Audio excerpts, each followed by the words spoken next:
আজকে টিভিতে সকাল থেকে দেখাচ্ছে বিধাননগরের আপনাদের বড় নেতা প্রাক্তন চেয়ারম্যান প্রাক্তন শিক্ষামন্ত্রীর মতো উনারও বান্ধবী বাড়ি থেকে কেজি কেজি সোনা পাওয়া যাচ্ছে।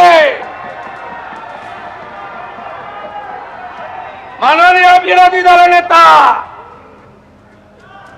আগে ঠিক করুন কার পক্ষে বলবেন আর কার বিরুদ্ধে বলবেন।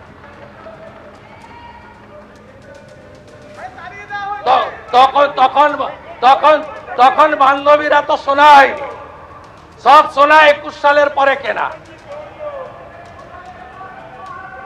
সব সোনা রসিদ পাওয়া গেছে 21 সালের পরে কেনা, 22 সাল থেকে কেনা। দেখুন, উন্নয়নের রাস্তায় হেঁটে সোনার বাংলা তৈরির প্রতিশ্রুতি বিজেপি দিয়েছে, কিন্তু আমি বলছি যে রাস্তায় তৃণমূল সরকার হেঁটেছে মনিদা, এ তো একেবারে পার্থ থেকে শুরু করে সব্যসাচী দত্ত সোনার বাংলা প্রায় তৈরি করে ফেলেছিলেন মনে হচ্ছে। তো শুভ্রজিৎ, বলছি যে এই যে ঘটনাগুলো দেখছি পার্থ চট্টোপাধ্যায়ের পরে আরও অনেক হয়তো দেখবো, এখনো দেখিনি, কিন্তু আমাদের দেখছি যে আমাদের আইন আমাদের লটা আছে কিন্তু ইমপ্লিমেন্টেশনটা এত দুর্বল। আজকে পার্থ চট্টোপাধ্যায় কিন্তু বাড়িতে আছে, তার মামলাটা শেষ হবে কিনা আমরা কেউ জানি না। ফলে এই যে আমরা সোনা দেখছি, টাকা দেখছি, এটা একটা এক্সপিডিয়েট একটা বিচার হবে সেটা তো আমরা চাই, সেটা কিন্তু আমরা দেখতে পাই না।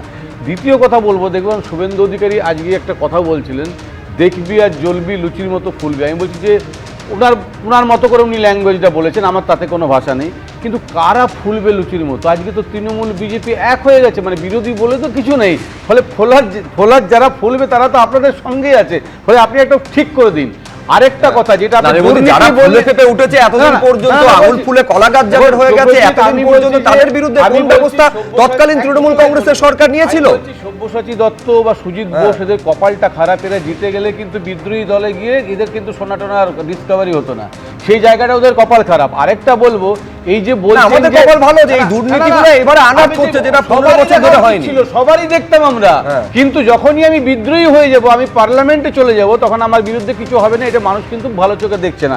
লাস্ট কথাটা আমি যেটা বলবো, যে উনি যেটা বলছিলেন যে বিশাল আইন আনা হবে, সম্পত্তি একোয়া করা হবে, যাবে একমত। উনি যে কথাগুলো বলেছেন, আমার মনে হয় পশ্চিমবঙ্গের একটা লোক তার সঙ্গে কোনো বিতর্কে যাবে না, কিন্তু সেটা সবার জন্যই যেতে হয়, এক পেশে যাতে না হয়, এটাই আমার অনুরোধ। বেশ, আমি এইখানে দর্শকদের সামনে রাখবো যে কিছুক্ষণ আগে এই পাথরের কথা জয় তুলে ধরছিল, সেই নিয়েও কি বলেছেন আজকে মুখ্যমন্ত্রী, যে বীরভূমে পাথরে ঠিক কি ধরনের কারচুপি হয়, কি ধরনের কাটমানি হয়, তার ইঙ্গিত একেবারে মুখ্যমন্ত্রী পরিসংখ্যান দিয়ে তুলে ধরেছেন। যে সবাই ল্যাম্পপোস্ট ছিলেন, আসল ছিল যুবরাজ। কিভাবে সেখানে কারচুপিটা হতো, দুর্নীতি কিভাবে এখান থেকে হতো, কি পরিসংখ্যান দিয়েছেন মুখ্যমন্ত্রী। বীরভূমে পাথরে কি করেছেন জানেন? আপনাদের হাতে ছিল পাটি, সব ল্যাম্পপোস্ট ছিলেন, আসল তো যুবরাজ, আসল তো ভানুয়াতু। প্রতিবাদ করেননি? আমার বুকের পাটা ছিল, আমি প্রতিবাদ করেছি।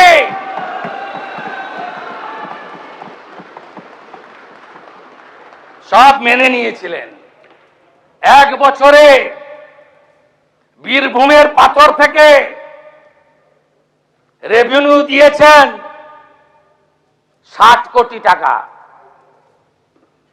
আর আমরা 9 মে শপথ নেওয়ার পরে 1 মাসে রেভিনিউ দিয়েছি 83 কোটি টাকা।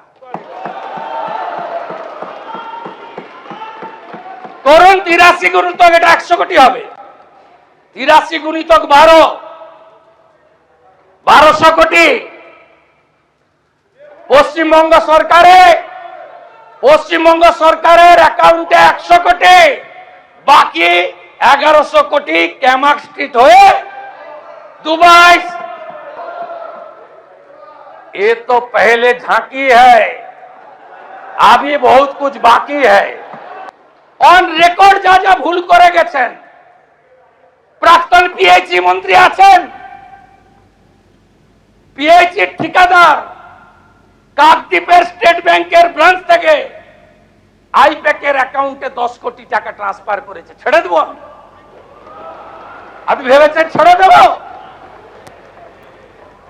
ছেড়ে আমি দেব না। এবিপি আনন্দ, এগিয়ে থাকে, এগিয়ে রাখে।